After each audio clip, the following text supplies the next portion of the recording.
SSC MTS exam की अगर आप तैयारी कर रहे हो तो ये वीडियोस आपके लिए बड़ी इंपॉर्टेंट रहने वाली है। अभी हाल ही में एसएससी एमटीएस का पेपर हुआ है 2023 में। तो सेकंड में के जितने भी शिफ्ट हैं उन सभी के क्वेश्चंस हम आज की इस वीडियो में डिस्कस करने वाले हैं। आज डे 1 है, डे 2 में हम थर्ड में के डिस्कस करेंगे, डे 3 में हम फोर्थ में के डिस्कस करेंगे।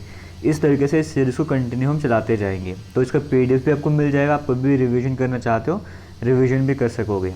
जैसे आज का पहला क्वेश्चन आपके सामने स्क्रीन में है, यहाँ पर कहा गया था, पूछा गया था आपसे, which Mughal emperor has attempted to vandalise the Kailash temple at Ellora. कौन से मुगल एम्परर ऐसा था जिसने कोशिश करी थी कि कैलाश टेम्पल जो है एलोरा में उसे तोड़ दिया जाए। इस तरह से क्वेश्चन पे पूछा जा रहा है। तो आंसर आपको दिया गया औरंगजेब। तो यहाँ पर कुछ है ही नहीं आपको अलग से आंसर प्रोवाइड करा जाए, ये ऑप्शन नंबर ए यहाँ पे करेक्ट आंसर हो जाएगा। और अगर कैलाश टेम्पल की बात करेंगे, अगर आपसे पूछा जाता है कि सबसे बड़ा लार्जेस्ट रॉक कटिंग टेम्पल कौन सा, मतलब जो चट्टानों को काटने के बाद हिंदू टेम्पल बनाया गया और सबसे बड़ा है वो कौन सा है, वो ये कैलाश टेम्पल ही है। और आता कहाँ पर है, ये महाराष्ट्र में आता है ना। एलोरा केव्स की बात करें तो महाराष्ट्र में आ रहा है, महाराष्ट्र के औरंगाबाद डिस्ट्रिक्ट में आता है। क्वेश्चन कहीं से भी बन सकते हैं। और औरंगजेब ने ट्राई किया था कि तोड़ा जाए, लेकिन वो टूट नहीं पाया था, माइनस डैमेज वहाँ पर हुआ था। क्योंकि अगर आप इस मंदिर की बात करेंगे तो कहा जाता है कि 2 लाख टन्स इतनी यहाँ पे जो रॉक है उसे हटाया गया था, फिर इसकी शेप दी गई, इस मंदिर को शेप दी गई। तो जो वास्तव सही है, सही मायने में देखा जाए तो 18 सालों का समय इसमें लगा था बनाने में।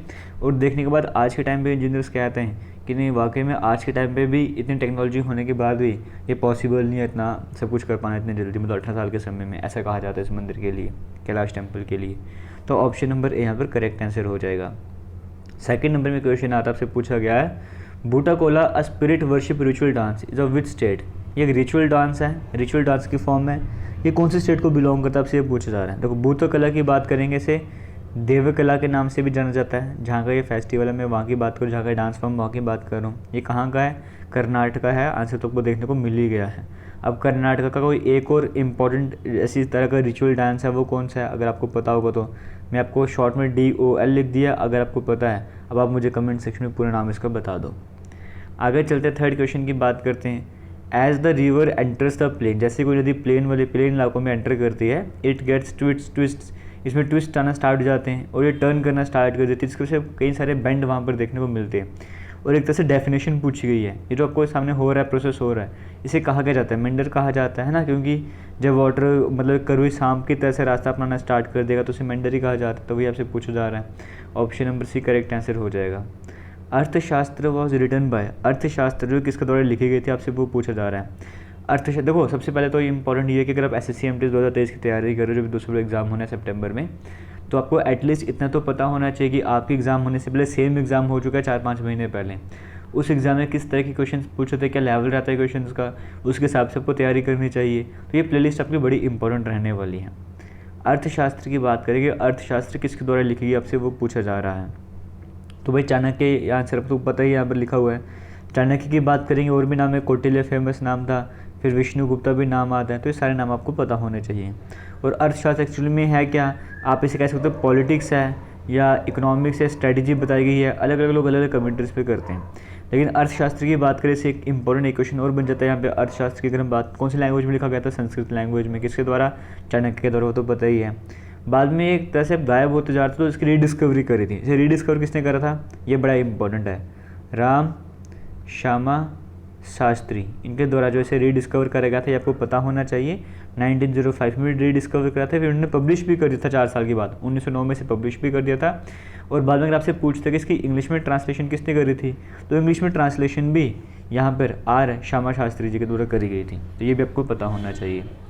आगे चलते नेक्स्ट क्वेश्चन की बात कर लेते हैं। An image which can be obtained on a screen is called, एक इमेज जो हम स्क्रीन में ले सकते हैं, स्क्रीन में आ सकते हैं, उस इमेज को क्या कहा जाता है आपसे वो पूछा जा रहा है। तो रियल इमेज कहा जाता है, ऑप्शन नंबर सी यहाँ पर करेक्ट आंसर हो जाएगा। आगे चलते हैं नेक्स्ट क्वेश्चन की बात कर लेते हैं। यहाँ पर in biology the term IVF stands for, biology में IVF का मतलब क्या होता है, ये इन विट्रो फर्टिलाइजेशन आपके सामने दिया हुआ है ना। तो जिसको पता होगा और जिसको नहीं पता को बताना चाहूँगा यहाँ पर। इसमें होता है, इसमें एग जो होता है उसको अलग से लेबॉर्ट्री में फर्टिलाइज़ करा जाता है। फिर जब वो फर्टिलाइज़ कर दिया जाता है उसके बाद जब मतलब वो एम्ब्रो ऐसे बोल सकते हो, एम्ब्रो स्टूडियो बन जाता है, फिर उसको कैथेटर से 2 बार से यूट्रस में भेजा जाता है। तो ये होता है IVF, इन विट्रो फर्टिलाइजेशन। आगे चलते हैं, नेक्स्ट क्वेश्चन की बात कर लेते हैं। The leaves have a green pigment called dash which helps leave to capture the energy from the sunlight. आसान सा क्वेश्चन है, लीव्स में ग्रीन कलर का क्या होता है जो कि मदद करता है कि सनलाइट जो है वो कैप्चर करी जाए इस तरह से, तो वो क्लोरोफिल होता है। ऑप्शन नंबर बी यहाँ पे करेक्ट आंसर हो जाएगा। और एक बार एग्जाम में पूछा गया था क्वेश्चन कि क्लोरोफिल जो मेनली कौन सी वेवलेंथ जो एब्जॉर्ब करता है, तो लगा कि ग्रीन कलर है तो ग्रीन जो वेवलेंथ है एब्जॉर्ब करता होगा, लेकिन मायने में से सही मायने में देखा जाए तो जो मेनली ये ऑब्जर्व करता है वो ब्लू को भी ऑब्जर्व करता है और रेड को ऑब्जर्व करता है, समझ गए हो। तो ब्लू एंड रेड अगर आपको ऑप्शन में दिखेगा तो पहला प्रेफरेंस आपकी यही होनी चाहिए। आगे चलते हैं, ये जॉर्जिया मेलोनी की बात करेंगे। पहली वुमेन प्राइम मिनिस्टर बनी थी, कौन सी कंट्री की बनी थी, कुछ टाइम पहले प्राइम मिनिस्टर मोदी भी मिले थे इनसे। तो जॉर्जिया मेलोनी की बात करें, पहली वुमेन प्राइम मिनिस्टर बनी कहाँ की, इटली की बनी, तो ऑप्शन नंबर बी यहाँ पर करेक्ट आंसर हो जाएगा। आगे चलते हैं, नेक्स्ट क्वेश्चन की बात करते हैं। लखनऊ पैक्ट, ऑब्वियसली बात है सबको पता है इसके बारे में, 1907 में साइन करा गया था आईएनसी और मुस्लिम लीग के बीच में ये लखनऊ पैक्ट हुआ था। सॉरी 1907 में सूरत स्प्लिट हुआ था, फिर 1916 में लखनऊ समझौता करा गया था आईएनसी और मुस्लिम लीग के बीच में होता, पहली बार फिर से मिले थे यहाँ पर। तो ऑप्शन नंबर 3 यहाँ पर करेक्ट आंसर हो जाएगा। आगे चलते नेक्स्ट क्वेश्चन की बात करेंगे। यहाँ पर कहा जा रहा है कि आइडेंटिफाई करो इंडियन म्यूजिक पर्सनैलिटी को। अब देखो कल्चर से बड़े सारे क्वेश्चन आपको देखने को मिल रहे हैं, तो कल्चर वाली कई तरह की वीडियोज़ ऑलरेडी अपलोड हो चुकी हैं। जीके वाली प्लेलिस्ट है, उस प्लेलिस्ट में जाके आप कल्चर वाली वीडियोज़ को देख सकते हो, और कल्चर के कई सारे तरह के टेस्ट भी अपलोड हो चुके हैं हमारी एप्लीकेशन पर। आप टेस्ट सीरीज़ ज्वाइन कर सकते हो, उसका लिंक आपको डिस्क्रिप्शन बॉक्स में कमेंट सेक्शन में मिल जाएगा, वहाँ पर जाकर टेस्ट सीरीज़ ज्वाइन कर लो। हर सब्जेक्ट के टेस्ट आप वहाँ पर आपको देखने को मिलेंगे। आने वाले टाइम पर कई तरह के और भी टेस्ट वहाँ पर ऐड होते जाएंगे। तो यहाँ पर कहा जा रहा है, under him the shehnai came out of its ceremonial context and began to acknowledged as a classical music instrument. देखो जब शहनाई का नाम आएगा तो नाम तो उस्ताद बिस्मिल्लाह खान जी का आएगा ही आएगा। ऑप्शन नंबर बी यहाँ पे करेक्ट आंसर हो जाएगा। अब एक एग्जाम में क्वेश्चन पूछा गया था कि उस्ताद बिस्मिल्लाह खान की बात करेंगे, ये सीएचएसएल का क्वेश्चन था, वाकई में सीएचएसएल सीरियल का क्वेश्चन था ये वाला। बिस्मिल्लाह खान की बात करते हैं, इनका सही नाम क्या था, तो इनका जो मतलब बर्थ नेम था वो था कमर उद्दीन खान, समझियो। इनका जो सही नाम था वो कमर उद्दीन खान था, बिस्मिल्लाह खान की अगर हम बात करते हैं। तो बिस्मिल्लाह खान की बात करेंगे, आपसे एग्जाम में कई बार पूछ लेते हैं कि भारत रत्न से कब सम्मानित करा गया था या कौन से अवार्ड से सम्मानित करा गया था। तो जैसे मेनली अगर मैं बात करूँ भारत रत्न से भी सम्मानित करा गया था 2001 में, है ना, ये भारत रत्न बड़ा इंपॉर्टेंट रह जाता है आपके लिए। पद्म विभूषण की बात करेंगे 1980 में, पद्म भूषण की बात करेंगे 1968, पद्म श्री की बात करेंगे, देखो पद्म भूषण, पद्म विभूषण, पद्म श्री तीनों से ही नवाजा गया, भारत रत्न से भी इन्हें सम्मानित करा गया है। तो इसलिए क्या तो शहनाई का नाम आएगा, उस्ताद बिस्मिल्लाह खान जी का नाम आएगा ही आएगा। आगे चलते हैं। Wood's dispatch sent by the Court of Directors of the East India Company 1854 was related to. जो वुड डिस्पैच था जो कि कोर्ट ऑफ डायरेक्टर्स के द्वारा ईस्ट इंडिया कंपनी के कोर्ट ऑफ डायरेक्टर्स के द्वारा भेजा गया था 1854 में, वो किससे रिलेट करता है, एजुकेशन से रिलेट करता है, ऑब्वियसली बात अगर इसने पढ़ा होगा तो। इसमें कई तरह की बातें बताई गई थी, जिससे मेनली जो प्राइमरी स्कूल से वहाँ पे जो वहाँ की लोकल लैंग्वेज है उसमें पढ़ाई होनी चाहिए, बाकी हायर क्लासेस में या फिर कॉलेज लेवल पे जो है इंग्लिश में आपको पढ़ाना होगा। एक तरह से वेस्टर्न कल्चर को यहाँ पे प्रमोट कर जा रहा था। और इसी वुड्स डिस्पैच के लिए एक इम्पोर्टेंट नाम है, इसे मैग्ना कार्टा भी कहा जाता है, इसे कहा जाता है Magna carta of English education in India, ठीक है। इसे Magna carta of English education in India भी कहा जाता है। किसकी मैं बात कर रहा हूँ, ये वुड्स डिस्पैच की बात कर रहा हूँ, क्योंकि इसी के अंतर्गत जो है वो कहा गया था कि हर एक प्रोविंस में इंडिया के जो है एक एजुकेशन डिपार्टमेंट बनाया जाएगा। मद्रास में, बॉम्बे में, कलकत्ता में यूनिवर्सिटी बनाई जाएगी, और 3 साल के बाद 1857 में यहाँ पे यूनिवर्सिटीज़ भी बन गई थी, प्रोविंस में एजुकेशन डिपार्टमेंट भी बन रहे थे, हर डिस्ट्रिक्ट में स्कूल वगैरह भी बन रहे थे। तो इसलिए इसे Magna carta of English education भी कहा जाता है इन इंडिया, इस तरह से करके। क्यों कहा जाता है आपको समझ आ गया ना। हालांकि इससे पहले भी कई तरह के और आए थे चार्टर एक्ट वगैरह, जिससे मतलब एजुकेशन को प्रमोट कर जा रहा था, लेकिन यहाँ पे बड़ा कुछ करा गया था, वुमेन की एजुकेशन पर भी जोर दिया गया था, इसलिए इसे कहा जाता है Magna carta of English education in India. और किससे रिलेट करता है, ये एजुकेशन से रिलेट करता है। आगे चलते नेक्स्ट क्वेश्चन की बात करते हैं। In India national voters day is celebrated on. India में नेशनल वोटर्स डे कब सेलिब्रेट करा जाता है, आपसे वो पूछा जा रहा है। तो 25 जनवरी को सेलिब्रेट करते हैं, 26 जनवरी से एक दिन पहले याद रखना आपको। और स्टार्ट कब से करा गया था, 2011 से स्टार्ट करा गया था। क्यों इसी दिन, क्यों, इलेक्शन कमीशन ऑफ इंडिया की फाउंडेशन हुई थी, इसलिए इस दिन बनाया जाता है। और आपसे ये भी पूछ सकते हैं कि 2023 की थीम क्या थी नेशनल वोटर्स डे की, तो आपको क्या बताना है, nothing like voting, I vote for sure, ठीक है। नथिंग लाइक वोटिंग की तो कुछ भी नहीं, मैं श्योरली वोट करने जा रहा हूँ, ये इस बार इसकी थीम रखी गई थी, ये भी आपको पता होना चाहिए। आगे चलते हैं। इन जून 2022 reserve bank of India has release a report. Reserve bank of India की द्वारा एक रिपोर्ट निकाली गई थी 2022 को, नाम क्या था? Payments vision 2025। Option number B correct answer हो जाएगा। टेबल टेनिस में अपर सरफेस की लेंथ कितनी होती है? आपके सामने आंसर दिया, आप यहाँ पर देख सकते हो। Sultan Mahmud of Ghazni raided which famous Indian temple. Mahmud of Ghazni की तरफ कौन से टेम्पल पे रेड करी गई थी, आपसे वो पूछा जा रहा है। तो सोमनाथ टेम्पल जो कि गुजरात में है, 1027 की वो बात है। हालांकि सोमनाथ टेम्पल की बात करेंगे, कई तरह के डिमोलिशन यहाँ पर हुए हैं। जब नए नए लोग यहाँ पर आ रहे थे वो डिमोलिश करने की कोशिश कर रहे थे, तो उसकी रिकन्स्ट्रक्शन बड़ी बार करी गई है सोमनाथ टेम्पल की, अगर हम बात करेंगे। आगे चलते हैं, नेक्स्ट क्वेश्चन की बात करते हैं। Which are the most wide spread forest in India. सबसे ज़्यादा इंडिया में फैले फॉरेस्ट कौन से बोले, आपसे वो पूछा जा रहा है। तो देखिए ऑप्शन 4 दिए गए, करेक्ट आंसर क्या हो जाएगा? Tropical deciduous forest. इसका एक और नाम है, इसे और क्या कहते हैं? मॉनसून फॉरेस्ट के नाम से भी जाना जाता है, तो ये आपको याद रखना है। आगे चलते हैं, नेक्स्ट क्वेश्चन की बात करते हैं। नेपाल जो कि नेबरिंग कंट्री इंडिया की, वो एक तरह से देखा जाए तो नॉर्थ में ही आता है ना। अगर चारों ऑप्शन अगर मिक्स नहीं करें तो हम नॉर्थ आंसर बोलेंगे। ऑप्शन नंबर बी यहाँ पे करेक्ट आंसर हो जाएगा। Mrinalini Sarabhai who received Padma Shri in the year 1965 was a recognised dash dancer. Mrinalini Sarabhai की बात करेंगे, पद्म श्री से सम्मानित करा गया था, भारतनाट्यम की डांसर थी। ऑप्शन नंबर डी यहाँ पे करेक्ट आंसर हो जाएगा। ये नाम बड़ा इम्पॉर्टेंट बन जाता है, क्योंकि अगर हम रॉकेट बॉयज़ अगर आपने देखी है तो आपको ज़रूर इसका आंसर पता होता। तो मृणालिनी साराभाई जी की बात करेंगे, तो शादी किससे हुई थी? ऑब्वियस बात आपको नाम देख के समझ आ गया होगा, विक्रम साराभाई जी से शादी हुई थी और पद्मश्री से सम्मानित किया ही गया है। इसके बाद पद्म भूषण से भी सम्मानित कर गया था 1992 में, है ना, ये भी आपको पता होना चाहिए। लेकिन मतलब जब ये पद्म भूषण सम्मानित कर गया था उस टाइम पर विक्रम साराभाई जी नहीं थे, लेकिन हाँ सम्मानित कर गया था, वो बात आपको मैं शेयर कर रहा हूँ आपसे यहाँ पर। आगे चलते हैं, और किस किस ने रॉकेट बॉयज़ देखिए कमेंट सेक्शन में ज़रूर बताइएगा। The Zoya Factor is a novel written by. Zoya Factor एक नॉवल है, किसके द्वारा लिखी गई है? अनुजा चौहान के द्वारा। आंसर आपको दिया ही हुआ है। हॉर्नबिल फेस्टिवल जो कहाँ पे सेलिब्रेट करा जाता है? इजी क्वेश्चन है, नागालैंड में सेलिब्रेट करा जाता है। आगे चलते हैं, यूनिफॉर्म सिविल कोड आजकल बड़ा चर्चा में चल रहा है, कौन सा आर्टिकल इसे डील करता है? आर्टिकल 44 डील करता है, तो ये ऑप्शन नंबर यहाँ पर करेक्ट आंसर हो जाएगा। आगे चल लेते हैं, who was the president of Swaraj party formed in the year 1922। Swaraj party की जब फॉर्मेशन हुई थी 1922 में, तब प्रेसिडेंट कौन थे? अब देखो यहाँ पर हुआ क्या, चित्तरंजन दास यहाँ पे करेक्ट आंसर है। कुछ बच्चों ने मोतीलाल नेहरू भी कर दिया, क्योंकि वो कहना था कि स्वराज पार्टी की जब फॉर्मेशन हुई थी वो चित्तरंजन दास और मोतीलाल नेहरू ने मिलकर करी थी। ठीक है, कोई बात नहीं, लेकिन फॉर्मेशन तो मिलकर करी थी, लेकिन हुआ क्या था, चित्तरंजन दास यहाँ पर जो प्रेसिडेंट बने थे और मोतीलाल नेहरू सेक्रेटरी बने थे। तो आपसे प्रेसिडेंट पूछा हुआ है तो चित्तरंजन दास, सी दास आपको यहाँ पे करेक्ट आंसर बताना होगा। What does F stand in FRBM Act 2003 of Indian economy. आपसे FRBM की फुल फॉर्म पूछ ली गई है, तो F से फिजिकल देखने को मिल रहा है, R से रिस्पॉन्सिबिलिटी, B से बजट और M से management. Physical, responsibility, budget, management act, इस तरह से करके इसकी जो फुल फॉर्म बन जाती है। आगे चलते हैं, who among the following introduce the silver तनका। देखो तनका कौन चीज़ सिल्वर का होता था, जितल कौन जो कॉपर का होता था, ये किसने इंट्रोड्यूस करे थे, आपसे वो पूछा जा रहा है। तो इल्तुतमिश की तरह इंट्रोड्यूस करे गए थे। ऑप्शन नंबर बी यहाँ पर करेक्ट आंसर हो जाएगा। आगे चल लेते हैं, नेक्स्ट क्वेश्चन की बात कर लेते हैं। Which of the following leading producer कौन है कॉटन का इंडिया में? गुजरात, आज भी गुजरात ही है। ऑप्शन नंबर डी यहाँ पे करेक्ट आंसर हो जाएगा। Which among the following is the famous harvest festival of Meghalaya. Meghalaya का हार्वेस्ट फेस्टिवल कौन से इनमें से? एक नौकरम फेस्टिवल आपको देखने को मिल रहा है, वो करेक्ट आंसर हो जाएगा। यहाँ पे ऑप्शन नंबर ए की बात करेंगे, ये चरकुट फेस्टिवल देखने को मिल रहा है। ये फेस्टिवल कहाँ का है? ये मिज़ोरम का है, ठीक है, ये मिज़ोरम का है। सनबर्न फेस्टिवल गोवा का। हॉर्नबिल फेस्टिवल अभी आपने देखा कहाँ का?